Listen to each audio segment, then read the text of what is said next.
Thanks everybody for joining today's Closers Club. Obviously, the best 90 minutes of your week or your money back. We're gonna kick it off here a little bit differently today. We have a guest on, and we do have David Spisak, who's awesome. He's becoming a good friend and somebody I met at a recent conference, and he's just a great guy. And we're gonna get into his story in a minute, but before we do that, he's gonna be about 30 minutes. I wouldn't say late. He'll be 30 minutes on time, but he has another thing he's doing here real quick. So we'll get into David's story in about 30 minutes. But as we're filling up the room, and again, everyone, if you could, if you guys appreciate this, hit that little plus button at the bottom, invite some friends to join.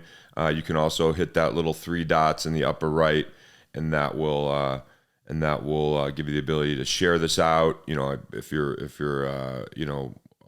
trying to do similar stuff that I'm trying to do, this is a great way to share this out with people, get them into here, get them to come experience what we're all about, and so forth and so on. Hey, good morning, Ashley Snyder. I'm gonna pull up Ashley too. So we're gonna kick this off a little bit with a topic I was thinking about this morning. Obviously, the topic for David is mastering manifestation, and I think that's something we've continuously talked about a little bit over the last couple shows here, and there's kind of a common theme that we talk about. And I think a lot of people throw out the term manifest or manifestation as a little bit of it gets a little played out maybe. And so we're going to kind of try and unpack some of that today, and really give you guys and gals some good stuff that you can use to implement, and some practical code breaking, if you will. I think we can, as we continue to kind of examine these different topics, the common theme again is sort of how do we actually implement some of this stuff? How do we actually, take advantage of some of this stuff that we're talking about on a regular basis? So Michael, if you see anybody in the audience that needs to be pulled up, we can pull up a few folks here and get a few of them up here to chat with us, and we'll get going. But I want to kick it off by reading a passage. So again, we're talking about manifesting. Like, what does manifesting even mean, right? Like, it's like making, creating a reality for yourself, right? Creating, a world for yourself that you can effectively step through and navigate. And it's by choice, right? So it's like an intentional situation. You're not just a victim of life happening to you, but you're actually taking control of your life. Now, I know it sounds a little wonky maybe, or it sounds a little goofy, or maybe it presses up against some of your formal theology and your formal training in that religious space. But again, this isn't an accident that we're able to do. Sometimes we're able to do this, sometimes we're not. If you guys remember the law of attraction, right? Maybe we'll start with that and we'll unpack that, because I think, again, what is manifesting? Manifesting is kind of the secret. It's kind of that law of attraction. The law of attraction being what? Michael, what's the law of attraction? The law of attraction. What you put out there, you receive tenfold, in my mind. You're a reflection of what you put out into the world. So what you put out, you get back, right? Fair enough? 100%. So in what ways can somebody put things out? By your actions, by your thoughts, by your words. Okay, let's stop with people that you surround yourself with. Yep. All right, let's take those first 3. So your actions, your thoughts, your words. We can even reverse that order. Your thoughts, your words, your actions. I'd say would be the sequence. Again, if we're getting into code breaking, you got to be very specific in the way that you enter the code, or the cheat code, so to speak. And so your thoughts starts with your thoughts, then your words, then your actions. And so, and it's a law, right, Mike? If you don't understand that, does it work on you any less? Nope. It's one of the most powerful laws in the world. Right. So think about the law of gravity, right? The law of gravity, what goes up must come down. Okay. So we all accept that. Most of us know what it is. If you don't know what it is, you fall out of a tree, you're still going to hit the ground, right? So it works on you whether you're ignorant of the law or not. Just like speeding, if you're out there speeding, you can't just turn to the police officer when they pull you over and say, "Sir, I had no idea I wasn't allowed to speed. Let me off." So ignorance of the law is not okay. And so ignorance of the law of gravity, it's still going to work on you. Well, ignorance of and not some of the time, right? It works on you every time. And so the law of attraction, well, it's a law. And so I assume it works every time, irregardless of whether you understand it or not. So again, what is the law of gravity? Thoughts become things. What you think ultimately becomes your reality. And so I want to read this real quick. It's from the Emperor's Handbook by Marcus Aurelius. So one of his tutors, Apollonius, taught me to take matters into my own hands and not to temporize, nor to leave them to chance, and not for one instant to let reason out of my sight. For him I acquired the habit of unshakable composure, even in the midst of acute pain or the death of a child or during prolonged illness. He was living proof that it is possible to marry passionate endeavor to a gentle disposition. Okay, so again, I mean, the Greeks wrote in pretty wordy, flowery language, but they're very specific. And the key piece of this phrase is not for one instant to let reason out of his sight. So, what is Stoicism in a nutshell? Stoicism is, and this is, I'm going somewhere with all this, right? And if anybody sees David in the audience, definitely pull him up. Lisa, maybe I'll task you with that. If you see David, pull him up. He should be coming in about 15, 20 minutes. And so not to let reason out of your sight. So you really have a choice. Stoicism in a nutshell is things happen to you, somebody bumps into you let's say you're walking through a crowded room and somebody comes in and just boom, knocks your shoulder real hard. Well, that happens. Okay. We don't control that. That's not a piece of the puzzle that's controllable. That's just life happening to you. And then what you can control is whether you respond or react to that happening. So the happening, somebody knocks into you. Well, now you're faced with a really, really serious choice. And it really can be broken up into two pieces. It's either going to be an emotional reaction, or it's going to be a rational reaction. So the emotional reaction might be something along the line of, what? Like, did you just bump into me? Like, let's it. We're ready to fight. Let's go. No. You're just completely seeing red. And how dare somebody knock into you? And they must have done it on purpose. And you're ready to fight. And maybe you're in a bar and you had a few drinks or whatever. So you're ready to fight. And that, again, that's a little bit of your parasympathetic nervous system kicking in, right? Somebody bumps into you, you experience pain, you get this shot of cortisone, you're just like, oh, let's go, let's fight. Or you could take a breath, take a step back, maybe analyze the situation, and maybe come to the conclusion that person had no idea, must have just bumped into you. It's a total random accident. Now think about what potential outcomes. Okay, so again, I'm going somewhere with this. And if you remember, I'm going to read this little piece too. Gary mentioned this really briefly. Gary Brecka, when we had him on a couple weeks ago, he mentioned the concept of one's current emotional state can and will predict their future. Okay, so one's current emotional state can and will predict their future.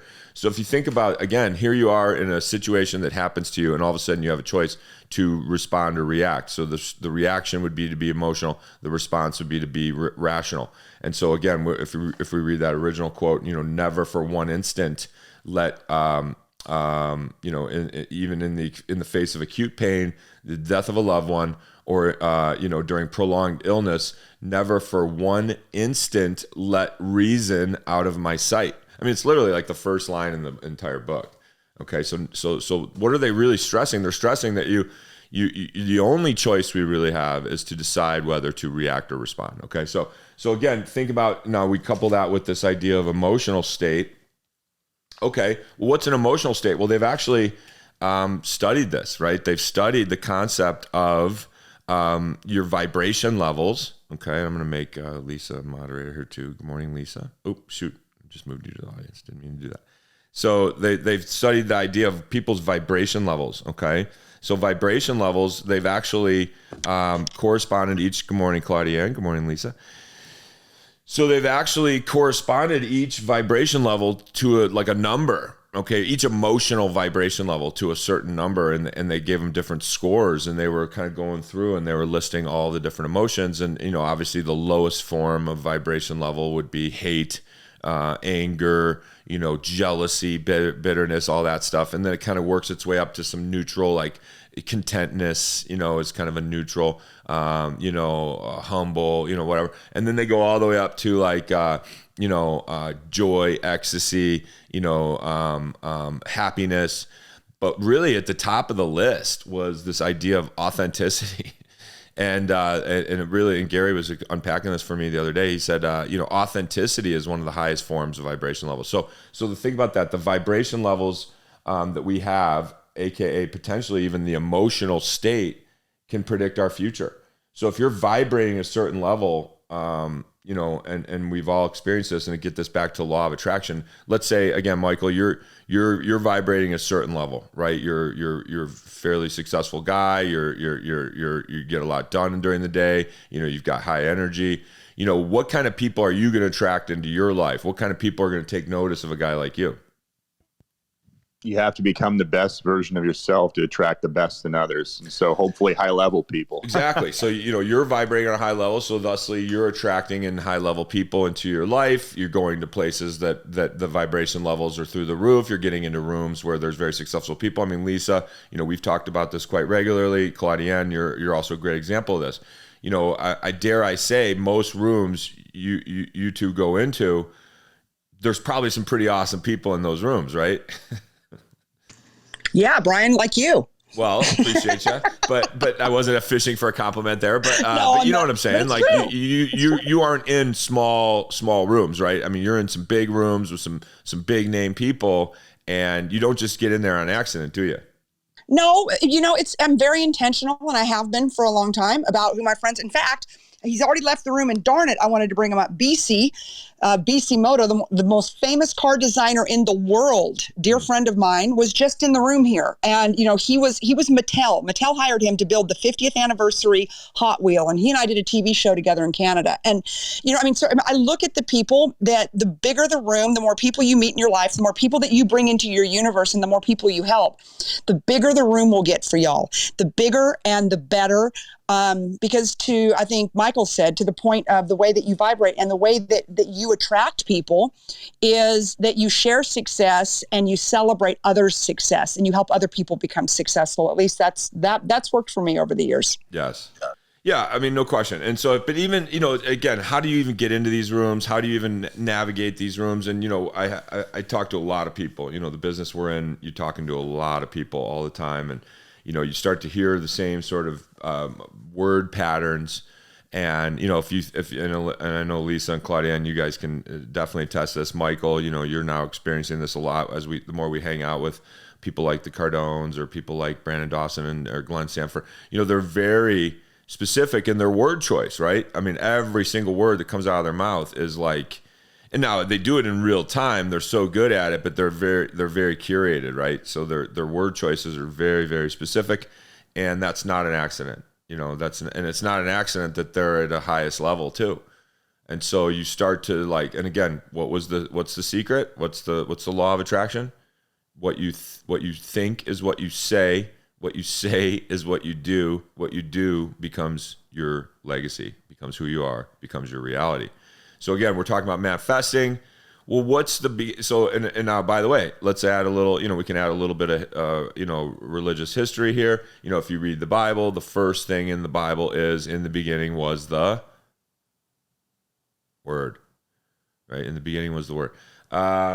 If you go take Navy SEAL training, the first thing they get you doing is getting out there, doing breath work and repeating mantras to yourself. So you think about mantras, you think about praying, you think about, all of these pieces, they all have a common theme, and that's, the training your mind to think a certain way and then saying those thoughts out loud. And so again, speak your words into existence. Abracadabra means your words are your magic wand, right? And so that is the most powerful thing. We talked again last week about be careful what comes out of your mouth, because you're the one listening the most.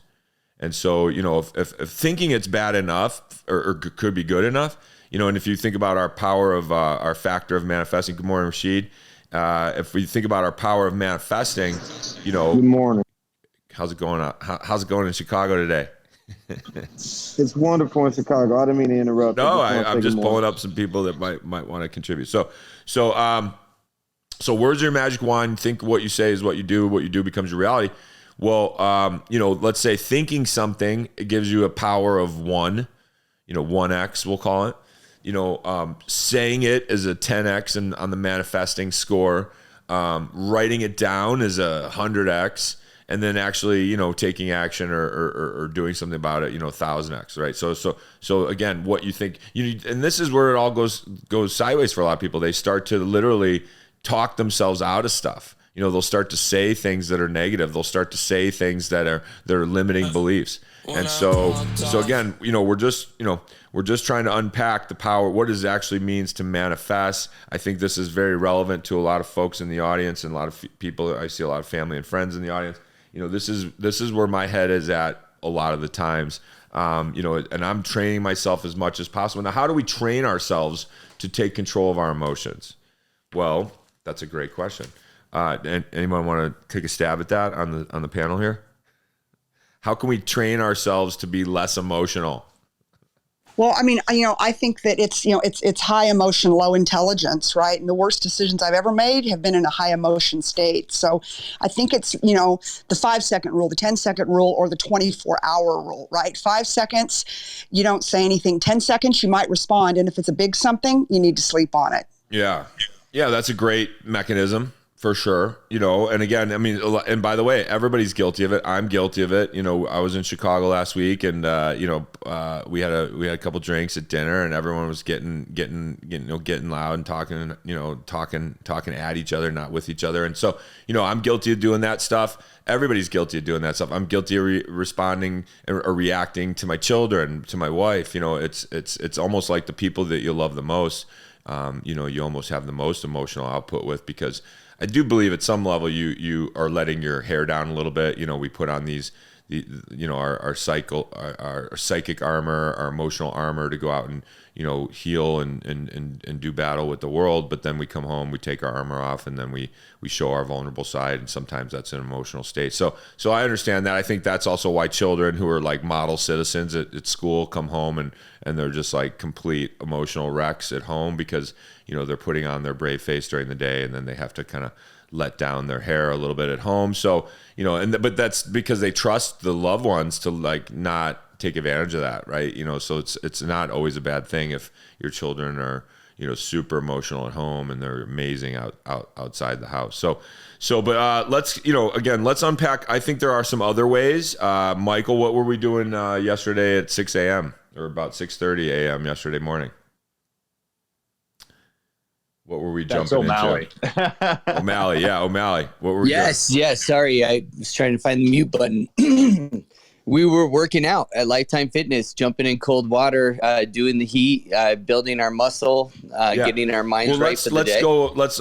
Let's focus on one or two of those. So the one I would say is the most helpful is jumping in cold water.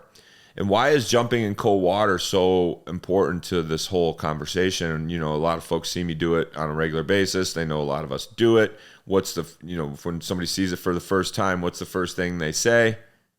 You guys are crazy. Well, the first thing they say is, I'm not doing that. That's uncomfortable. Or what do they say about you, though? You're crazy. Crazy. Yeah, Lisa, what do you always say about me? I'm crazy, right? You're killing me every time. I mean, cryotherapy almost kills me. So when I watch that, it kills me. Yeah, and cold water's 100 times more. It'll take your cold away, or take your heat away 100 times more than the air will. But who's the crazy one? Okay, and this is the part, because what am I really doing? It's emotional training. I'm training my parasympathetic system to not overreact during fight or flight situations. So let me read you another couple little pieces of gold here that I pulled out of this book. So this is actually How to Think Like a Roman Emperor. It's a great book on kind of taking some old time philosophy and incorporating it in today's world, today's business. So Cynic philosophers often ate a very simple diet of cheap black bread and lentils and lupine seeds and drank mainly water. mostly healthy food. Like the Cynics, the Stoics would sometimes also train themselves to endure heat and cold. According to legend, Dionysius the Cynic did this by stripping naked and embracing frozen statues in the winter or rolling in the hot sand under the summer sun. Seneca described taking cold baths and swimming in the river Tiber at the beginning of the year. And the Greek training of enduring voluntary hardships. The French scholar Pierre Hadot believed that this phrase alluded to the notion of Spartan training, of aspects of which may have influenced the austere lifestyle adopted by the Cynic philosophers and some of the stuff. So what were they doing? Oh, by the way, I have to add this. Certain philosophers like Socrates and Cynics also walked barefoot. Okay, so what are we saying here? We're saying who's the crazy one? Right? Is it me and Judd and Andrew Balderrama and Michael O'Malley and my brother and Ben? Are we the crazy ones for jumping in cold water, or are you the crazy ones for not jumping in cold water? Because really, what we're doing is we're training our minds to not have emotional outbursts. These are, here I'll give you a cool example. They did a study of adrenaline. Okay, they had this like big time adrenaline study. I don't remember the exact name of the study. Pardon me, but the study was this. They've effectively studied fighter pilots who had to land jets on aircraft carriers at night. So if you think about, like, there's no more stressful thing, right? You're literally landing this, $20-30 million plane on a frickin' target that's bobbing in the water at night. All you get to see is lights and your instrument panels. It's a total moving target. It's very stressful. It's life or death. And they would study their emotional state as they were trying to land. And what they noticed was a lot of these guys would have all this training. They knew exactly what they needed to do. They'd have all this instruments. They'd have these panels flashing. Everything would be going crazy. And yet they couldn't pull out. They would literally crash too low, or they'd skip off the deck, or they'd hit the water. And what they realized is during these really, really heightened emotional spikes of adrenaline and cortisone and all the stuff that starts flooding through your brain, down your spine into your bloodstream, all this stuff, it's hard to, you're not ready for it. You haven't trained in it. And so what would happen is they'd get tunnel vision, and no amount of somebody yelling in the microphone or no amount of flashing instruments would get them to pull out. And so you almost, we use the phrase maybe seeing red. You just see red, or you've maybe gotten in an argument with someone and they just weren't even looking at you. They were so angry with you. And so, this ice training and this Spartan training, if you will, intentionally, voluntarily enduring hardships. What do you always say, Judd? Do what? What do you call it? You say, do hard shit, baby. Do hard shit. So what does do hard shit mean to you, Judd? It means get uncomfortable. It means put myself in positions where, I'm going to be uncomfortable. I'm going to learn. I'm going to grow. And basically just challenging myself on a daily basis.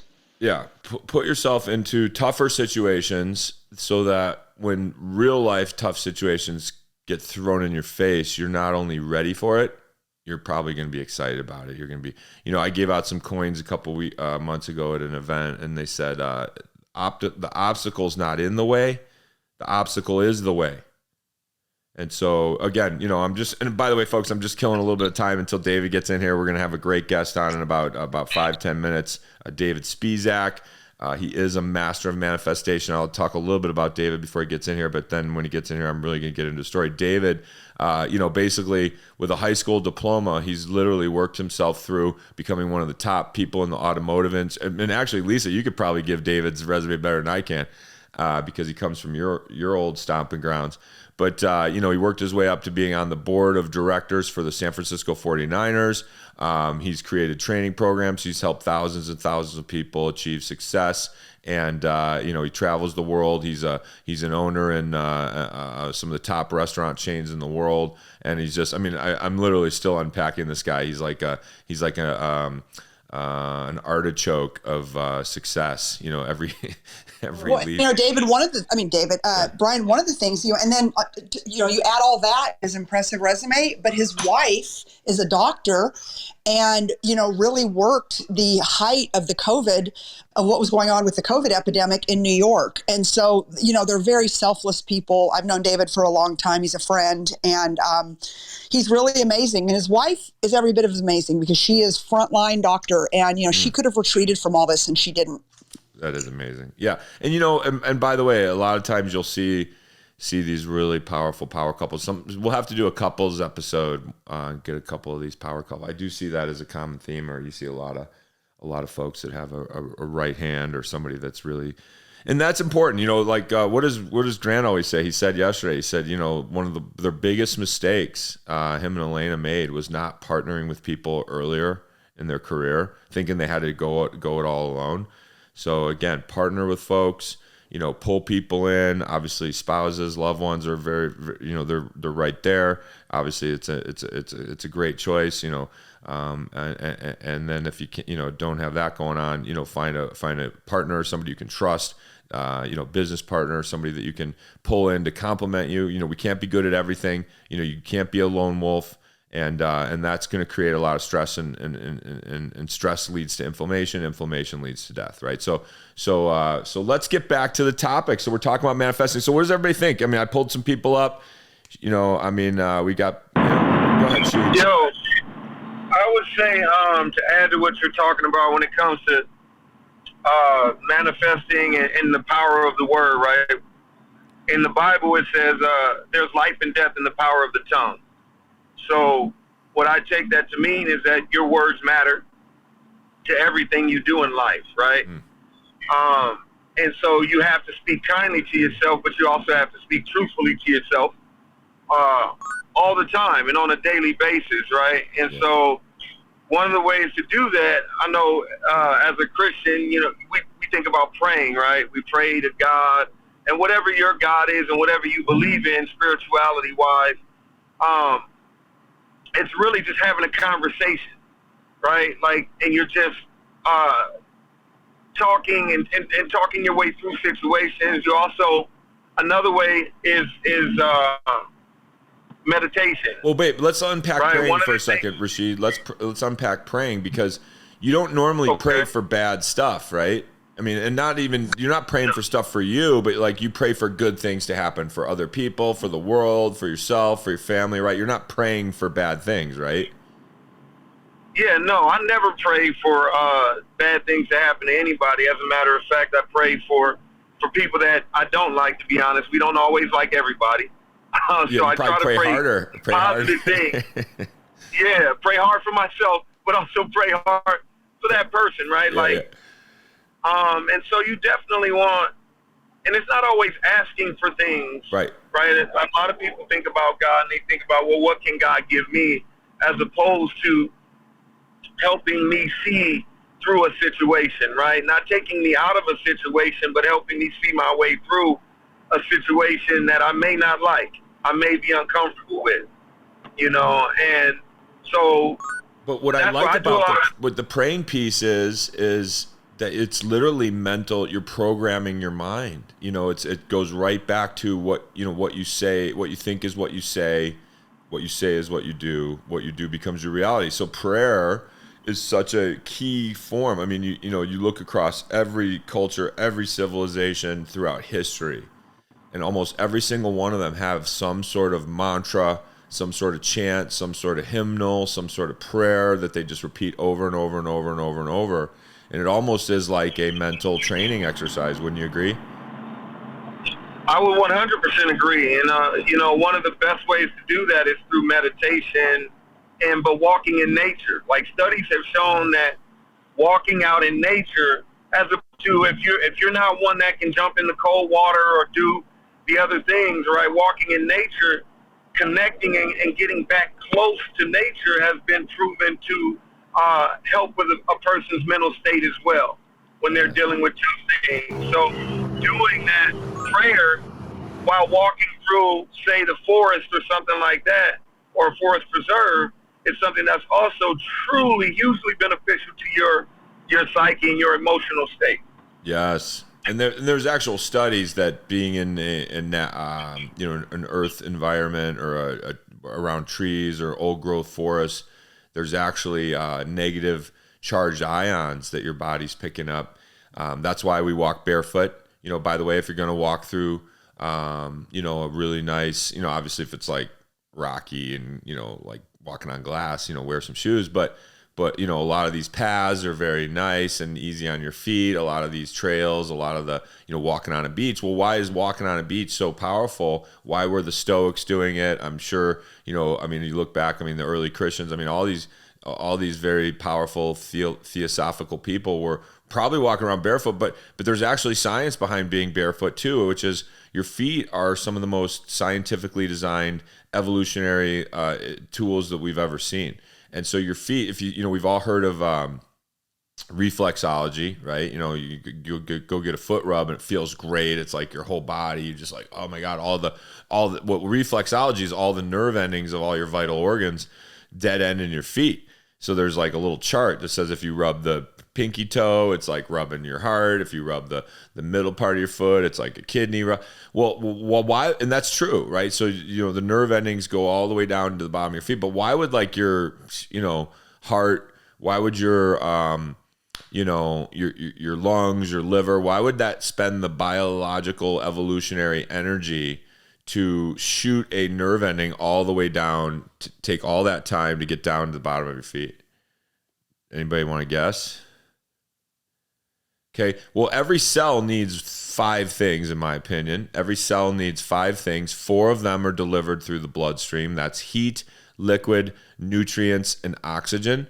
So every cell is connected to the bloodstream, and every cell is also connected to the nervous system. The nervous system is that electrical charge. So if you think of every cell in your body like a little battery, you got the chemical compound in there that's a little bit of acid, a little bit of base, whatever, and then you hit it with that spark, and that's the nervous system, right? So what does the nervous system need in order to function?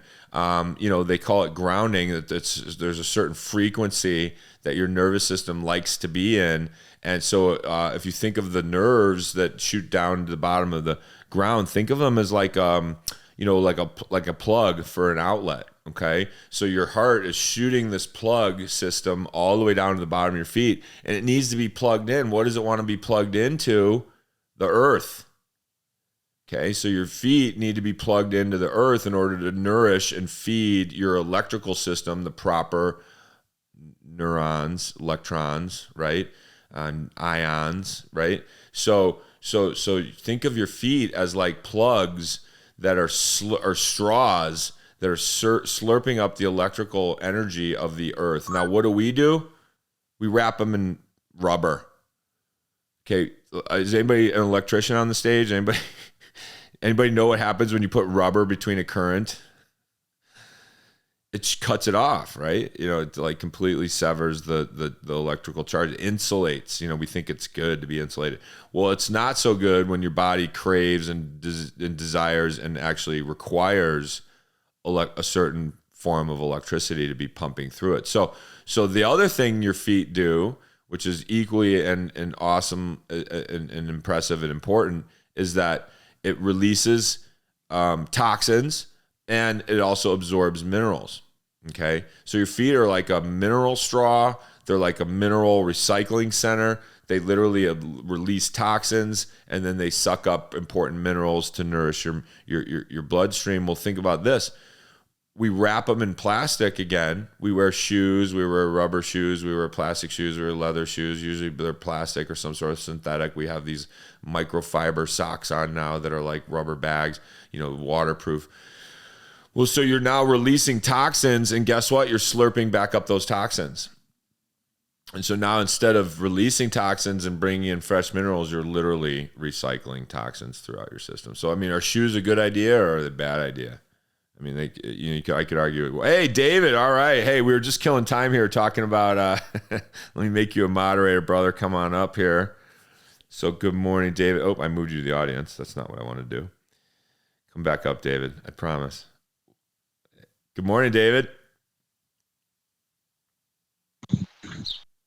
Can you hear me, sir? I can hear you. Can you hear me? Yes, you sound awesome. Good morning. Thank you so much. How are you? Hey, how's never everybody better. doing? Appreciate you. Happy to be in the Closers Club. Yeah, baby. Hey, let me ask you a question. Where are you today in this amazing world? I'm actually in Coronado in San Diego, down here for the week. It's not a bad place to hang out, looking out at the ocean, and I'm outside of our villa because my wife and one of my 2 little boys are still asleep. So this is the wise thing for me to barefoot, do. It would be my guess, right? He's going to go take a barefoot walk on the sand. Well, David, thank you, sir, for coming. Let's get into it. I want to be respectful of your time. I want to be respectful of everybody's time. We were just kind of going through and unpacking a little bit about what manifesting might be. We were talking about, how your emotional state corresponds directly to the outcome of your life and things like that. So we were kind of unpacking some of that stuff. We were getting into some biology, but I want to do this, David. I've already kind of told everyone a little bit about you, but I would love it if you could just kick us off and really tell us the story of David Spisak. Man, that's better served at night when everybody's getting ready to go to sleep, bro. Well, you got that voice. I would love to fall asleep to your voice. That would be easy. Oh God, I'll tell you what. Hey, so listen, it's a quintessential American story. I was born in the Bay Area. I was born in San Francisco, actually, and spent my life in the Bay Area. And I was born into a not an awesome childhood. I'm in the middle of 5 kids. We were poor. Which at that time in the Bay Area was not the same as if you don't have money in the Bay Area now, man, it's even tougher. But back then it was not fun. But that's not what was the bad part. That was fine. It was just my father was not a good human, and he's very much into physical and emotional and psychological abuse, and he was, I think, the king of all narcissists, and just a bad man, just a bad man. So, I to this day, I don't think I remember 10% of my childhood, and it was just kind of blocked out of my brain. I think for self-preservation. The best thing he ever did for us is he walked out. Myself and my siblings, and he stared down at us like he loved to do, and he said, "Hey, I just want you guys to know I'm leaving you because you're cramping my style." Those were his exact words. And he walked out, Brian, and that was actually the greatest gift he ever gave us, because at that point the violence left, the terrorism left, the emotional terrorism left, the psychological terrorism left, the manipulation left. And what was left was my mom. It was just the antithesis of him. She was just the greatest human. I mean, just a 5-foot-tall force of nature, and just kindness personified, optimism personified. Never once acted like a victim. He never paid $1 of alimony.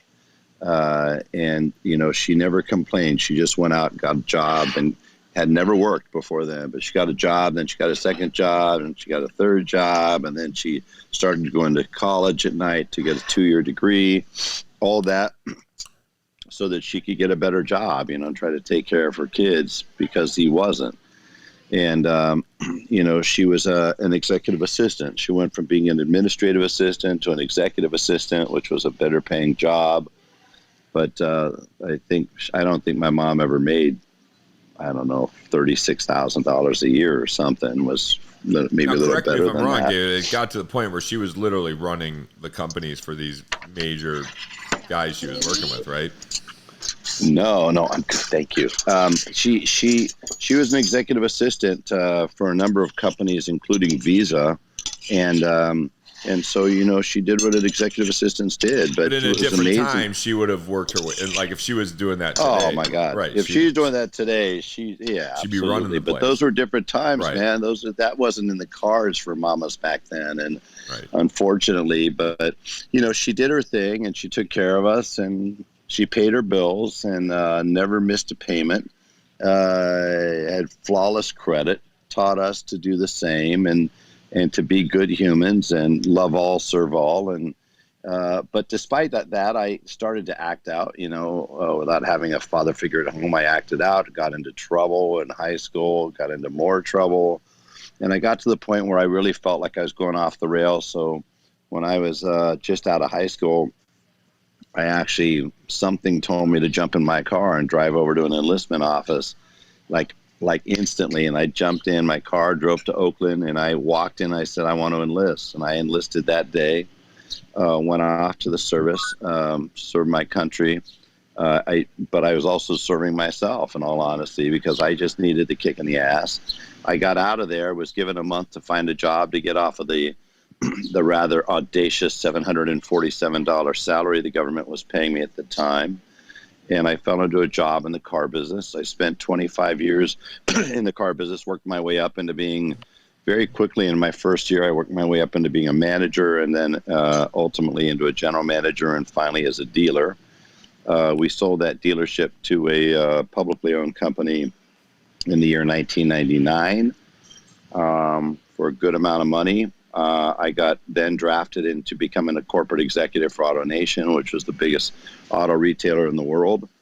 Did that for 8 years, and then around the age of 50, just shy of 50, decided, I wanted to go pursue something different. So I walked away from a 7-figure income to start a software company. I didn't know anything about starting a software company, but I knew there was a need for this particular product. So myself and my partner, he stayed in his job. I left my job cold turkey, didn't make a dollar for the next 2 years.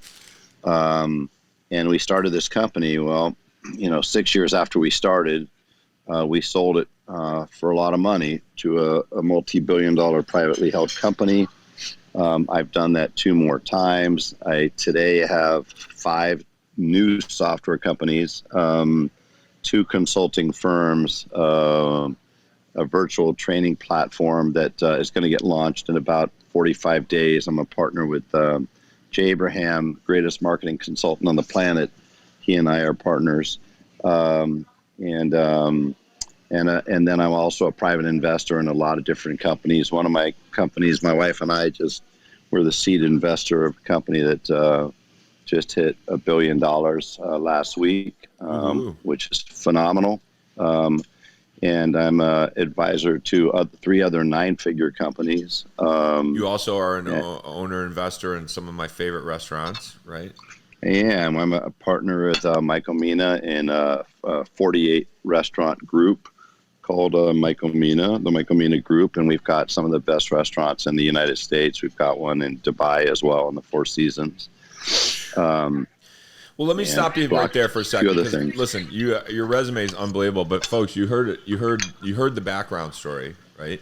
And so, and I'm going to ask you this, David. I'm going to ask you, because you know the business I'm in, right? You're familiar and you see what we do for a living, and in a lot of ways, what I get people to do is abandon what they're currently doing to come do something radically different. And that's a big moment. And I just listened to you explain your resume in very short order, or your history, your background, and your success background, if you will.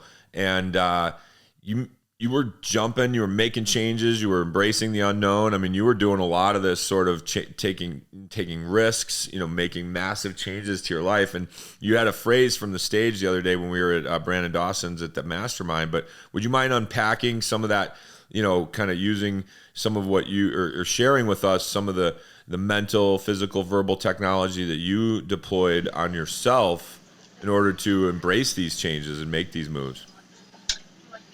Yeah, I'd be happy to. So, it's interesting. I was just sharing this with somebody yesterday again, Brian. I'm absolutely fascinated by what I'm about to share with you. And it was just that people fall in love with their own plan. I don't know why. Because if you think about it, everybody wants to get into the 3% or the 1%, which means that if you're not currently in the 3% or the 1%, you're either in the 97 or the 99, right? And so you're deploying a plan currently that is allowing you to be somewhere in the 97 or 99. Now, maybe you're in the top 15, maybe you're in the top 10, maybe you're in the top 50. Doesn't matter, honestly. But if your goal, if your stated goal and intention, if your desire, if the reason you're on the planet, if the reason you do what you do, if your focus is to be able to be the best version of you, have the best life that you could possibly live for yourself, your family, your community, your friends, whatever it might be. I always ask people, I at some point I say, listen, you got to help me with something. I said, so based on where you are right now, I want you to imagine that you're writing a book, and you're writing a book that is going into absolute detail, step by step. How did you become where you are right now? How did you get there? What are the steps that you took to get there? Now, I want you to ask yourself a question. After you've put that book together and you've published that book, how many people would stand in line to buy that book? Here's a bigger question. Would you buy that book? The reason I ask that is I found that nearly everybody asked this question to, none of them would buy their own book. Here's the answer to the question. Yeah. Ooh, you like that? Nobody would even buy their own book. So why are you selling me your book right now? And I said it another way. I said, listen, imagine that you wanted to go on stages across the country and you wanted to do an event. How many people, like Grant does, how many people are showing up to your event? There you go. So if that's the case, I know this. I said, listen, if you guys want to have a different outcome, then you've got to come up with a different plan. And what that means is you absolutely have to make sure that the book you've written, the current chapter is not the last chapter. You with me? Yeah. So wherever you are, don't make that the last chapter. And I said, here's the great news. Let's say that your book is not very good at all. You're not happy at all with where that book is. But here's the cool thing. If you simply added one more chapter that said, hey, this woman or this man, yeah, I know hasn't been that exciting up to this point, but wait till you see what's coming in this chapter. And in the next chapter, they fundamentally shifted. They absolutely took on a different plan. Their intensity, their motivation, their urgency went up. They took on and created a new blueprint. They surrounded themselves with exactly the right people. They took this business that didn't have any potential of scaling themselves. Because it doesn't matter, guys, how great you are at what you do.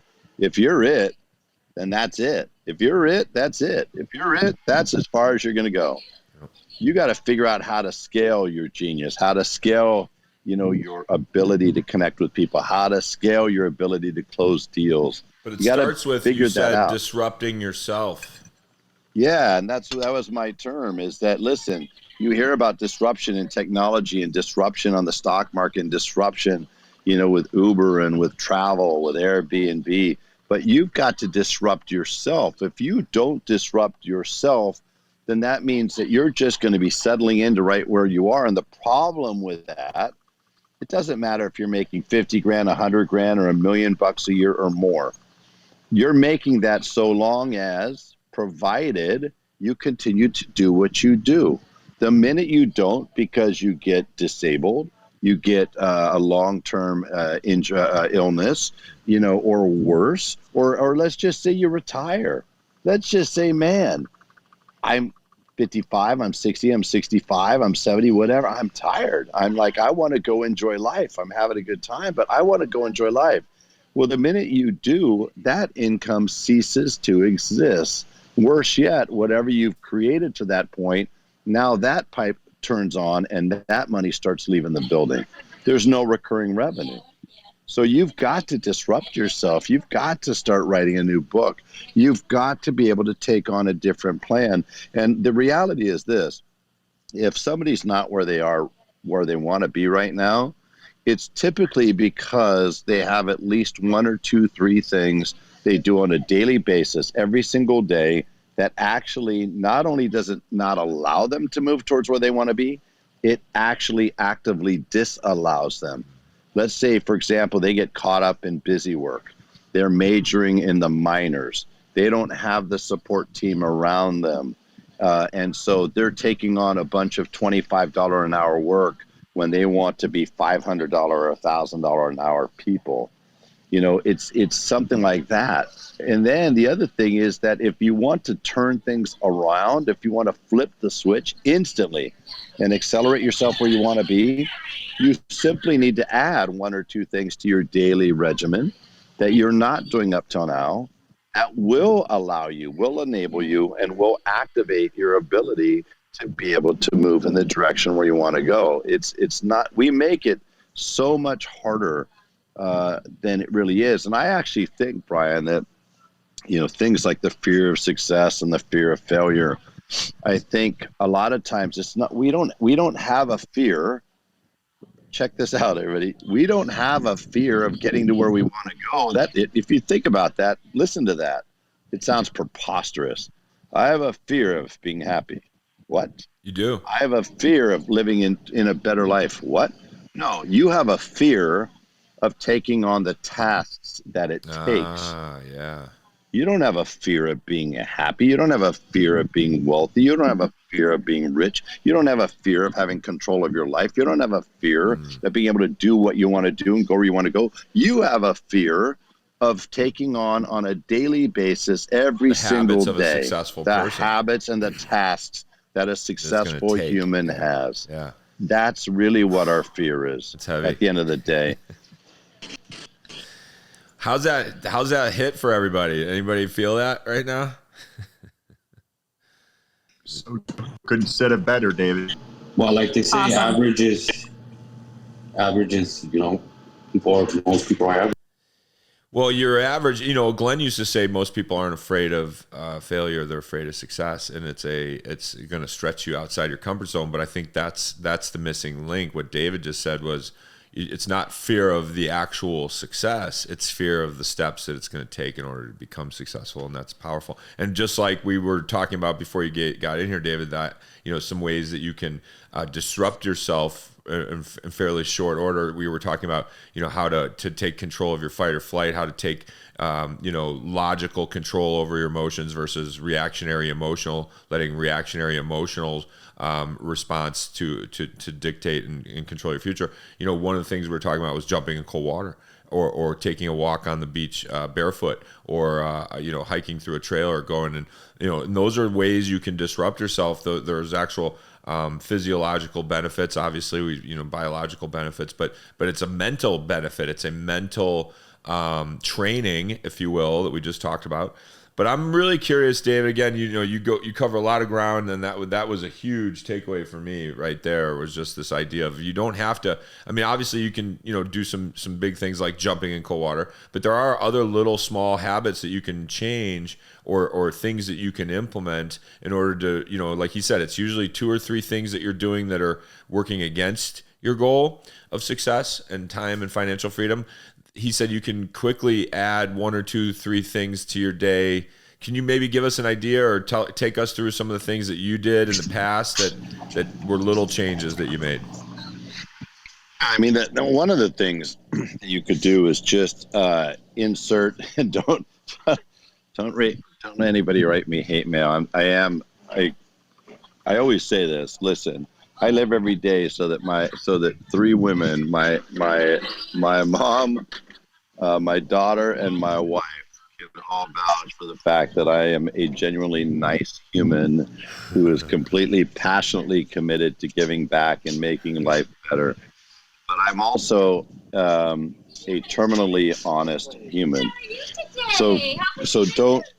I hope people don't take this the wrong way. We're all real estate agents, so good disclosure. Go ahead. Okay. The first thing is, you guys, one thing you have to do is please insert accuracy and honesty into your lives. Accuracy and honesty into your lives. And I know, again, that may sound crazy. David, what are you talking about? That's, I'm offended. You shouldn't be, because in most cases, you guys are not going to be accurate or honest with yourself. You're probably going to give yourself more credit at times than you really deserve, right? And you're not always going to be accurate. Let me just give you an example. Hey, when people are winning, they love to look at their numbers. When you're not winning, you don't like to look at your numbers, right? You're trying to lose weight. You don't step on that scale every day if you know that you just had a package of ding dongs yesterday, or you ate an entire bag of Doritos for dinner. You're not stepping on the scale. Most humans don't. But if you don't know where you are every single day, I don't know how you possibly can plot your course. This would be like me jumping in an airplane on one coast and they don't put any readings in, to where they want to end up, the destination. I mean, you've got to know. If I get in that plane, he's got to know, or she has to know as a pilot, where she's taken off from and where she's going to land, right? And then has to have the ability to be able to navigate between point A and point B, so that if there's turbulence, if there's bad weather and they have to vector off a course, they're ultimately going to get to where they want to go. I'm astonished, Brian, at how many people do not have written goals. And so things that you have to insert that are possible disciplines. One is have complete accuracy with your numbers, with where you are right now. Two is make sure you've taken inventory. Where's your starting point? Do you know where you are right now? Three, do you have written goals? There is a study that was done decades ago by an Ivy League school that they decided, hey, we're going to go chase down 25 years after the fact. We're going to chase down the graduating class, and we want to see what happened to them. And they really pursued this. This was the thesis. They wanted to see if people that had goals and had written them down indeed had a positive impact. Did it positively impact their life? Now, you may not be surprised, everybody, to learn that there was 97% of the class either didn't have goals, or they had goals but they didn't write them down. 3% had goals and actually wrote them down and had been using written goals for the duration of those 25 years. You may not be surprised to learn that the 3% had done better. They fared better than the 97% who didn't have those written goals. But here's what knocked me off my feet, really blew my head clean off my neck. The net worth of the 3% was worth more than the 97% combined. Just sit on that for a minute. The 3% with written goals consistently were worth more. Their net worth was more than the 97% combined of an Ivy League school graduation class. We hear about written goals all the time, but very few people to this day do it. I'm sitting here telling you, believe it. There's something magical when you write something down on a piece of paper and you put it on your mirror and you put it next to your desk and you stare at it. It just happens. To this day, I write down, I'm a very high-tech dude. I'm into technology and software, and that's what I do a lot of the times. But here's the thing. I still use the notepad, for example, the most low-tech of all the things on your iPhone or Android. I use the notepad, and I write a to-do list every day of the things that are the highest priority things on my list. I write them down. And you know that oftentimes, Brian, I don't even go look at those again till the end of the day or the next day. And in almost every case, the majority of them have been done just simply because I wrote that down. It's embedded in my brain as being high priority. That's your reticular activation system. It is. And I want to get into that next because you spoke about manifestation. And manifestation is made out oftentimes to be a very foo-foo, swinging crystals in the air, incense, whatever type of a thing, fluffy, but it's not. It's actually rooted 100% in science and in your brain and the reality of this RAS in your brain. But the thing is that I want everybody to write this sentence down. It could be the most valuable sentence that you've heard in your lifetime. Is what I'm doing right now the highest and best use of my time? I'll say it again.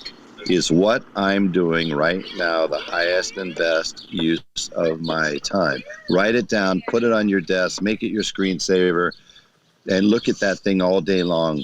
And I want you to understand the law of accumulation. The law of accumulation simply says everything counts. Everything you do today either takes you one step closer to your goal or pulls you one step further away from your goal. Think about that. I'm not lying. Think about what you did yesterday. Every single thing and it's you like did Elena yesterday. Cardone says, you're either building everything you do, you're either building or destroying your empire. Exactly. And you're doing it in real time, piece by piece by piece, every single day with everything you do. So that statement is what I'm doing right now. The highest and best use of my time is one of those other things that you can insert into your daily regimen. Make sure you always have the top 3 priority things that you must do today in front of you. Make sure you have that statement in front of you. Make sure you have written goals in front of you. Make sure that you always know at any given time, if I tapped you on the shoulder at 2 a.m. and said, hey, where are you so far this month? You should know where you are so far this month. What are your goals? You should know what those goals are. But let's talk about the RAS, because all right, before we do that, let me reset the room. And folks, you know me, I'm a good interrupter. You know, it's really hard for me to interrupt David. He is he's such an eloquent speaker. I mean, the stuff just comes out of his mind and off his tongue like you just want to write this stuff down because it's gold. I appreciate you, David. I want to be sensitive of everyone's time. We usually do this for about 90 minutes. So if you're able to give us another 20, 30 minutes, that would be amazing. And we're going to get into some questions here in a second. I want to make sure some of the moderators, some of my co-hosts get a chance to ask you some questions. Pick your brain, David, because I know they're chomping at the bit to ask you some questions. And we will get into the RAS system because, again, I think that is a common theme in this Closers Club. But again, folks, you are in the Closers Club Clubhouse conversation. We do this every Wednesday. We do it at 10 a.m. East Coast, 7 a.m. Pacific, and it's guaranteed to be the best 90 minutes of your day or your week or your month or your year or possibly even your life or your money back. And it's a little bit of therapy. It's a little bit of group accountability. It's a little bit of this, a little bit of that. But I guarantee you're going to take something away from it that will be able to impact your life and the lives of others in your life. So thank you, David, again, for being our guest today. So let's tell them what the RAS system, in your opinion, is. Go ahead. Well, I started studying the RAS about 25 years ago or so, maybe a little longer than that. I learned about it from a gentleman named Lou Tice, who created something called the Pacific Institute out of Seattle, Washington. Lou has since passed away. God rest his soul. He's an amazing human being who, him and his wife, Diane, he will teach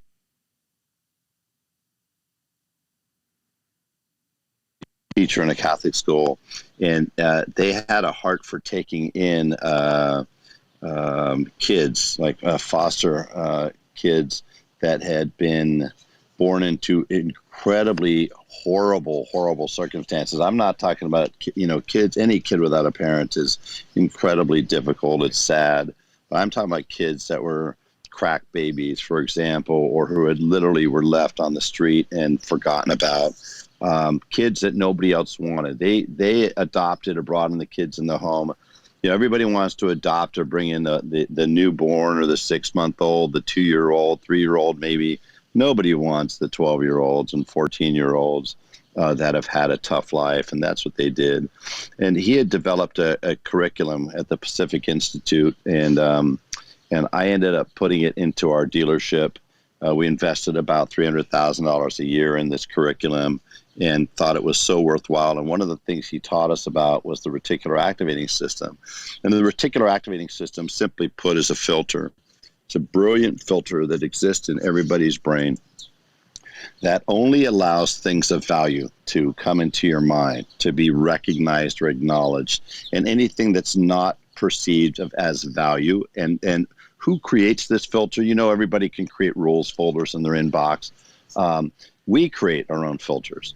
So, for example, if you happen to be looking for a brand new refrigerator, all of a sudden you will notice billboards and radio ads and digital ads about refrigerators that have been there all along, but you didn't notice them until they became relevant or important to you. So that's a good, really simple example. It filters out anything that doesn't have value. Yesterday, everybody listening to my voice, everybody heard between 4,000 and 5,000 marketing messages, 4,000 to 5,000 per day. And yet, if I asked you to recall even 5 of them, you probably couldn't tell me because no value to you.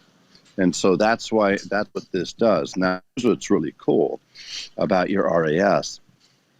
Your RAS, you're talking about manifestation, you will manifest your dominant thoughts. That's what anybody who talks about manifesting says. If you just simply think about this and make this your dominant thought, you can manifest this into reality. Well, sounds fluffy until you get up against the test of the RAS. That's precisely what RAS does. So oftentimes people will say, well, Brian, yeah, I want to go from making, 5 figures to 6 or 6 to 7 or 7 to 8 or growing my business, but I don't know how to do it. You don't need to know the how. What you must have is the focus on exactly what you want to do. What you must have is simply the ability to hold certain thoughts in your brain as your dominant thoughts that are connected directly to where you want to go. And then what's going to happen is your RAS is going to kick in and it's going to do the rest.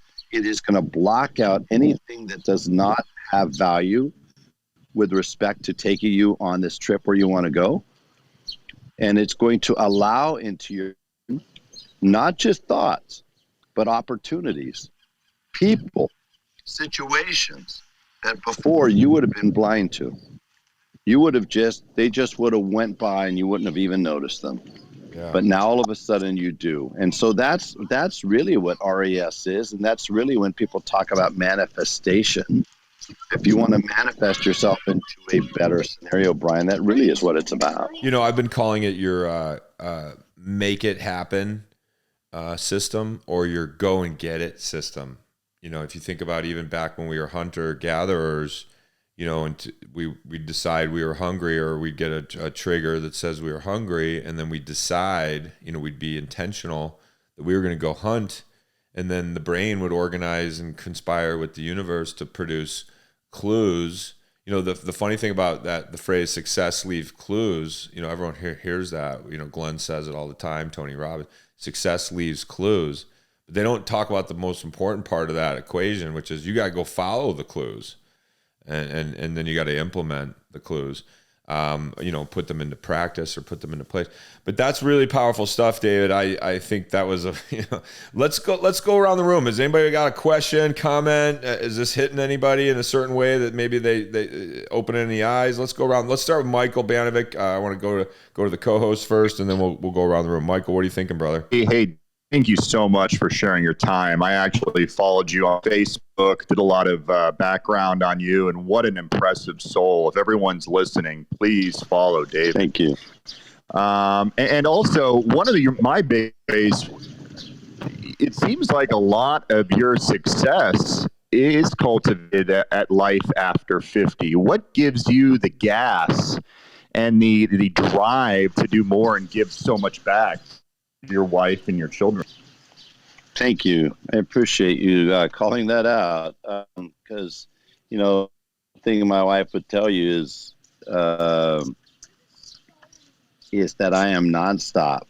And there's so much more that I haven't done that I want to do. And there's a clue right there, as Brian said, success leaves clues. The minute that, if you ever notice when somebody's running a race, if you watch a track race, marathon, there's always a ribbon at the end, isn't there? And you notice somebody's running a mile race. When you see it in the mile race, you see it in the 1,500-kilometer race, for example, the Olympics, you see it in the marathon. When those runners get to that ribbon, they oftentimes fall down. Have you ever noticed that? They fall down. And it's like, do you want me to believe that those highly trained athletes, those elite athletes, don't have one more step in them? Are you serious? Of course they do. But they've trained their brain. That was their goal. The minute they hit their goal, they did what everybody does when you hit your goal. You stop. You ease up. And so one of the things that I have found that's been really, really important is in order to reinvent yourself, keep yourself relevant, and be able to keep yourself energized, is another thing that Lou Tice taught me, was that when you get to your goal, 85% of your goal, he said, David, push the goal out. Because if you don't do that, he said, you're going to mentally ease up. You're going to take your foot off the gas. You're going to say, hey, I've arrived. Your brain will tell you, you did it. You're here. You've arrived. And so you ease up. And then what happens is either the competition flies by you in the moment you do that, or life flies by you. And by the way, has anybody noticed that the world that we live in can change in the blink of an eye? We literally saw that. In the blink of an eye, everything changed. And by the way, I'm going to say something that may be wildly unpopular, but it's okay because, well, my self-esteem is all right. Speak freely.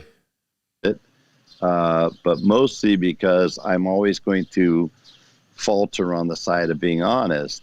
If anybody on here is believing that the great successes that you're seeing in real estate are because of you or you alone, you're mistaken.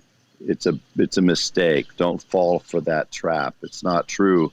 I tell my car dealer buddies the same thing.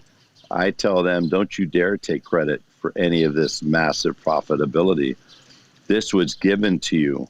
This was a convergence of events that conspired to create the most profitable period of time in the history of the car business. And right now in many real estate markets, not all of them, but in many real estate markets, when your house goes up for sale and it seems like in the blink of an eye, there's 3, 4, 5, 10. A friend of mine got 27 offers. He put the house up, 27 offers. Well, that's not the real estate agent, for God's sakes. And don't get me wrong, the majority of your career, you've had to bust your ass. You had to do those showings, and you had to market, and you had to phone call, and you had to deal with, at times, unruly sellers and irrational buyers. But right now, this is a time that you need to be just enjoying the moment of what this market is handing to most people in the country, not everybody. And at the same time, you have to be asking yourself a question, a 2-word question. It's my favorite question. What's next? What's next? What's next for you? Because the minute you do that, you're going to light up your brain. You're going to start thinking about what's next for you. What can you be doing? What direction can I go in that would take even these fantastic circumstances and make them even better? What can I do when the market shifts to ensure that I have a sustainably successful future?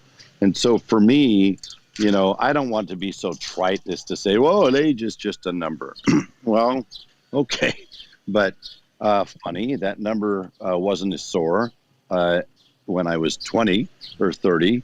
There were things that the number 30 and 40 and 50 that was different at the age of nearly 62 as I head towards being 62 this year. But the reality is this. Number one is, and you'll hear Grant say this from time to time, okay, and he and I are in sync here. Yep. It is 100%, not only is it okay, but I think it's actually fantastic to allow yourself to be disappointed. So on one hand, if you achieve something, that's great. But on the other hand, again, let's interject some honesty and say, I can do even better. And if you say I could do even better, then the very thing that you just accomplished doesn't look that legendary right now. It doesn't mean I don't give myself credit, but it simply means I'm thinking about what's next. I can do more. I can do better. I have a saying, it's easier to climb Mount Everest than it is to live up there. So if you got up to Mount Everest, good for you. Now show me you could live up there. And the only way you could live up there is to adapt. And the only way you could adapt is to reinvent. And the only way you can reinvent is to be thinking about what's next. So I hope that gives you a decent answer. It's powerful. I hope everyone's taking notes. And thank you for your quality. Share those notes with me, especially that last little formula there. That was some pretty awesome stuff. Alfonso, if you're in here, you got a question today? My other co-host brother. Hey guys, manifesting is I've been doing it since I was a little kid, unintentionally, and I just believe that it's so powerful. What other tricks and things you can do for your mind to keep on track with manifestation and goals? Well, one of the things I think is really important, and I thank you for the question, we're not very good at giving ourselves credit for things. And, everything that I share with you at times, not everything, but there's things I could share with you that at times can seem contradictory, right? Be disappointed, but also celebrate and give yourself credit. What? Yeah, that's right. You got to do both. But you actually have to understand and be able to discern the importance of when it makes sense to do one versus the other. There's a time to push. There's a time to pat yourself on the back, and there's a time to kick. My dad used to say two things to me going out the door every morning, David. He'd say, and he'd say, Brian, either kick butt today, or he'd say, Brian, kiss a little butt today. And I often think of when I write my book, it'll be the art of knowing when to kiss or kick butt. And knowing the difference when to apply. But, that is really kind of what you're saying, right? There's a time to be gentle on yourself, and there's a time to kick your own butt. Yeah, so I think you're exactly right. So one of the things I always tell people is that, when you have a success, write it down. When you achieve something that impressed yourself, made yourself happy, made you feel great, write it down. And it's important to be able to revisit those things, because a funny thing is that, I used to be a stand-up comedian, and I was able to perform in some very big clubs with some very big names. And I always stayed out of the green rooms. There's a green room you hear about a green room on the Tonight Show or on Colbert or something. Well, they're always called these. An green room is a little holding room where everybody waits until their turn is next, whether you're going on a TV show or whether you're going on stage. And I didn't like being in the green rooms, Brian, with these other people, because they're crazy. The majority of comedians are just stone cold crazy, man. I mean, they're crazy. Think about most comedy comes from a dark place or hard times or things like that. But the thing one of the things I thought was fascinating, I would be on a bill with some really, really well-known or accomplished, phenomenal comedians. And a funny thing is they could have 50 great shows in a row, like killed it. And then they have one off night and people don't laugh, and they wanted to quit. They thought, what the hell am I even doing here, David? I don't even know what I'm doing. I'm horrible. I'm terrible at this. And I'm like, what are you talking about, man? You just killed it the last 4 shows, right? Well, we're that way as human beings. Why is that? Well, UCLA, I shared this at Brandon's event. UCLA did a study that said, hey, by the time a kid turns 5, they're going to hear the word no about 550,000 times. And they probably heard the word yes about 5 times, right? So is there any surprise that we're predisposed to going to the negative side? And so what happens oftentimes, you guys know this is a closers club. You don't give up after making 2 calls to a prospect. It may take 6 or 10 or 12 or 15. Harrison Ford, in a great interview with Barbara Walters, she said, well, how did you end up being the actor of the 2 biggest movie franchises, Star Wars and Raiders of the Lost Ark? And he said, attrition. He said, everybody who was an actor who started what I did, waiting tables or doing construction, they all gave up. That's great. And people forget he wasn't in his young 20s or something when he got those. He was in his 30s. He kept going. I have another saying. Write this down. Here's another one of my quotes. Relentless cannot be defeated. And if anybody, I'll pay all the money. I'll pay you money if you can prove that's not true. Relentless cannot be defeated. As long as you can get off the mat, as long as you can keep going, as long as you don't quit, as long as you're relentless, you cannot be defeated. Matt, you're a when. You're not an if. It's just a matter of time before you achieve your success. It's not an if that you're going to be successful. That's right, Matt. I was just going to say, I think we just got our quotable from the show for the meme here. That's the quote of the day right there. Well, let's keep relentless cannot be defeated. Well, I've got going about 5 more minutes, and then I got to get ready for another. Absolutely. Who's got another question for David? Let's do a little rapid fire here. So, David, I just wanted to, by the way, I'm Michael O'Malley. Nice to meet you. Nice to meet you. I just wanted to say thank you for everything. And, I was thinking, you said something early on with your story, and how you had gone through some difficulties. And then just right now, with, people that haven't had difficulties, and when they discover a difficulty in their life, they automatically fold. And I've seen that commonality with a lot of successful people that had, turbulent upbringings. And what I thought was fascinating is I just recently read about the biodome and how in the biodome, these trees would grow rapidly, but then when they got to a certain height, they would fall over. And what they found out was these trees would fall over and die instantly because there was no wind in the biodome. There was no stress on the tree to grow the roots deep. And so that kind of brought it full circle for me just hearing you talk today. Yeah, what a great commentary. I appreciate you bringing that up. I was sharing with somebody a couple of months ago. I'm very thankful for the adversity that I dealt with as a kid. And I'm of the belief that the harder somebody has it earlier on, the more predisposed they are for sustainable success. I didn't say success, I said sustainable success, because they've learned how to deal with obstacles and adversity. They've had the wind in their face. They've had somebody pushing against them. They had somebody telling them what they couldn't do. My high school counselor told me, don't bother going to college. Can you imagine your high school counselor at 16 basically telling you to give up? Give up. At the ripe old age of 16. Yeah, you're done. Go get a job as a copier repair person, she said, or something. I was like, what? One thing that I learned is to never think about this, guys. Do not sanction comments from people that you don't respect or admire, and don't accept advice from people who are not where you want to be. I actually was I had some employees that wanted to go to years ago. I'm talking 30 years ago. They wanted to go to a group of managers at one of my stores, wanted to go to a horse race track called Bay Meadows in the Bay Area. All right, great, let's go. We go. Okay, we're standing in line. I don't know anything about horse racing, nothing. So I'm not really a gambler, that type of gambler, although I have no aversion at all to risk. But I'm not a gambler. That's just throwing money away to me.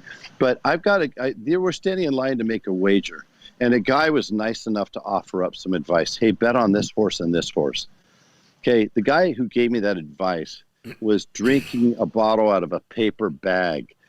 So listen, don't take advice from people who are drinking out of a paper bag, if you know what I'm saying. Okay, you haven't been where I am, much less where I want to go. Okay, I have people on Clubhouse who want to help me with my social media to blow up my Instagram because they're the masters of Instagram, king of Instagram, queen of Instagram. And I'm like, dude, you have 3,000 followers. Yeah. I have 14,000, and I don't even know what the hell I'm doing. I don't even know why people are following me. Don't take advice from people drinking out of a paper bag. That might be the quote, actually. Okay, so the thing is that, so here's the thing. If you run into adversity in your life and you learn how to overcome that adversity, that is incredibly powerful because that is a renewable source of energy. Let's call that a renewable source of energy or focus, right? It will allow you to become, you can't be a force of nature if you've never overcome nature. Let's be honest. That's it. Right? Well, I want to leave time for one more question, David. You've been awesome. By the way, folks, next week, we've got the one and only Claudiane Hibbert is going to be on the show. So come back next week. You got to hear Claudiane's success story. She's going to bring the house down. And I'm super excited for that. So I just want to give it a quick plug. But let's see. We've got some new faces on the Nichelle. I know you raised your hand. Mercedes, you raised your hand. Do either of you have a question for David?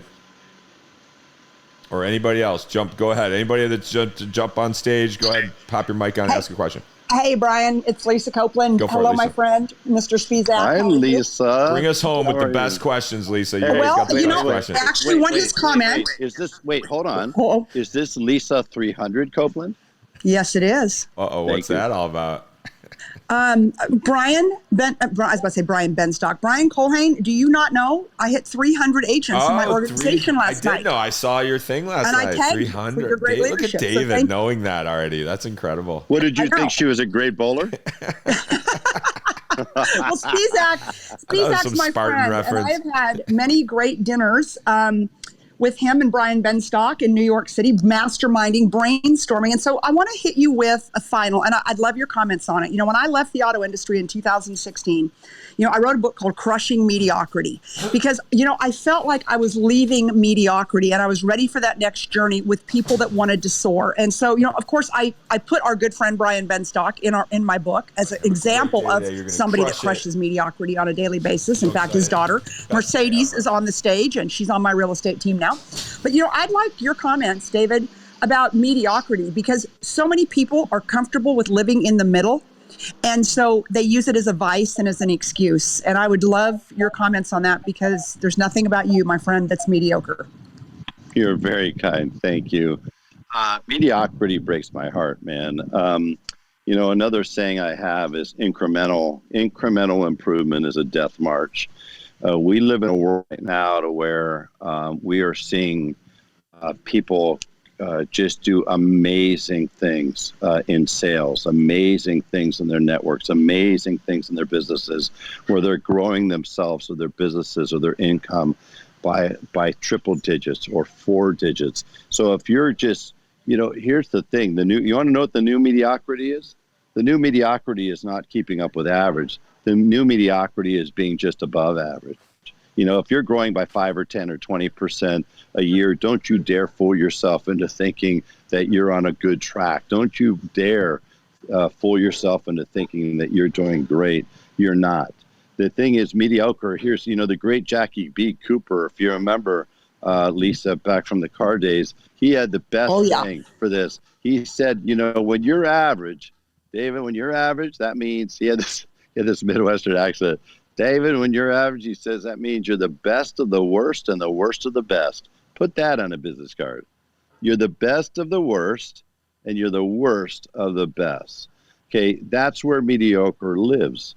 And so the thing is that mediocre cannot live without you giving it oxygen. And the way you give it oxygen is through justification. The way you give it oxygen is by giving excuses because the market's this. Hey, there's no inventory right now. So what am I supposed to do? Oh, there's more real estate agents than ever. Or there's whatever it might be. Whatever the reason du jour might be, if you give that oxygen, then what you're doing is you're empowering mediocrity to creep into your existence. And a funny thing about mediocrity, it has staying power, man. It is very hard to shed. So if you're not holding yourself accountable, if you're not considering yourself as being disappointed, if you're not looking at your numbers with honesty and accuracy, if you're not considering that the fact that you should be doing more, that you're capable, this is not a bad thing. It's a great thing. You're capable of so much more than you probably even realize right now. But if you're not thinking about those, you're not thinking about dominant thoughts of a much better result or better life or better career, then what you're doing is you're opening the door to mediocrity. And if you do that, you're going to be man, that tree. Oh man, That's you're gonna be that tree. Okay, you are writing the foreword to Crushing Mediocrity, Volume 2, my friend. Thank you so much for your wise insights. I would be honored. Let me bring this all home, folks, because we opened. Hey, Brian, Go ahead, thank you for having me. No, let me just stay for one more second because I want you to hear this. We opened the show before you got on with this phrase: "You have to be willing to endure voluntary hardships." So if anything just brings home that point, what David just said is the key to all of this. Is if you're not willing to push through, if you're not willing to strive, if you're not willing to literally put yourself into the most uncomfortable environments possible in the rooms with the biggest people, the biggest personalities possible, you will achieve probably a little bit more mediocrity. Brian, you could go one step farther than that too. Go ahead. Here's one thing I do know about the highest performing people on the planet. I do know this. Okay, you'll find this in you. You'll find this in Lisa Copeland. You'll find it in Elena and Grant. You'll find, name anybody. You'll find it with Elon Musk. They don't learn how to survive adversity. They don't learn how to tolerate ups and downs. They actually seek out adversity. They seek it out. They actually take their ship and turn it into the storm. And the reason they do that is they know this simple fact, guys. If you think about last year or last week, you think about the last successes that you've had, or you think about the last failures you've had, okay, you didn't learn anything when you succeeded. You only learned when you failed. If I outfail you, I will crush you. That's the reality. If I'm a real estate agent, trust me, I would be going out to fail every single day, and I would outfail you. And because I outfailed you, I will crush you as competition. I'd crush you. I'd demolish you. And that may sound outlandish. Trust me, there are people like Lisa Copeland out there, and a bunch of them in the world. And Elena, you think Elena doesn't think she's going to crush you? She's happy to fail, right? Michael Jordan said, I won because he said, basically, I became successful because I became so great at failure. I missed a ton of shots. I missed a ton of shots at the end of the game. I know you're from Chicago. So guys, be willing to fail, embrace failure, because within failure is when you learn. And when you learn, you get new knowledge. And when you have new knowledge, you'll be able to uplift yourself. You'll be able to put yourself in a position where you're better prepared, better equipped to win in the long run. Go out to fail today, as crazy as that sounds. Seek adversity, and you'll turn out to being a great, great success. Ladies and gentlemen, the one and only amazing David Spisak. Flash your mics on and off if you appreciate David. He nailed it literally at the 90-minute mark. All right, like on point as usual. David, you are a brother, like a friend. You are a mentor to me. I've only known you briefly, but I feel like you've been speaking to me my whole life. So thank you, sir. Appreciate you. Wishing you all the best. I hope you're all tremendous failures. That's the highest compliment you can pay us. Yeah. All right, closers, get out there and go close them up. All right, mic drop later. Bye, everybody. Bye.